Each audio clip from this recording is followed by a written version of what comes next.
We looked at this audit because of a previous audit of workforce development, where we looked at the workforce development system. In that audit, we identified several risks, including variations in service delivery. So that, coupled with the fact that in 2014, Washington spent over $400 million on CTE in middle schools and high schools, which served over 300,000 high school students. CTE is career and technical education. They offer CTE courses in middle schools, high schools, and also community and technical colleges. We looked at CTE in high schools. Career and technical education offers students an introduction to career options.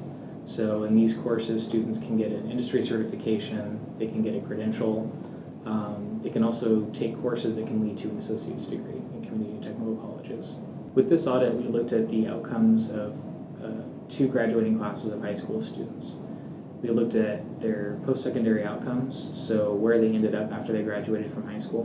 We compared the outcomes of CTE and non-CTE students. We found that after graduating from high school, CTE students were more likely to be employed, to be enrolled in a community or technical college, and to enter into an apprenticeship, whereas non-CTE students were more likely to enter into a four-year college or university, or get a degree or certificate from a community or technical college.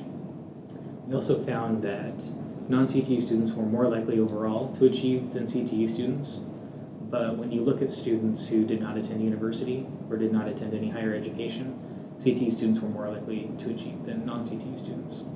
We also found that there was no significant relationship between the number of CTE students in a high school or school district and then the level of achievement at that school district. This data can be useful for school districts as they attempt to better tailor their CTE course options to the needs of students in the economy.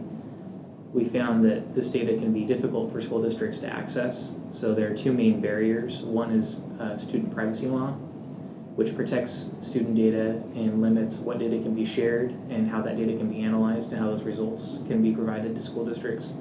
It can also be difficult to analyze the information. It takes an advanced skill set and it takes time, something that a lot of school districts, both large and small, may have a hard time dealing with. We feel that this data could be really useful if it was paired with other data sets, publicly available data sets, like long-term employment projections from the Employment Security Department.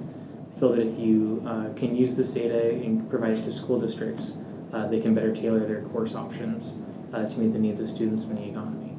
We recommended that OSPI work with ERDC to make the data more available to school districts, and also that OSPI work with school districts to make that data more usable.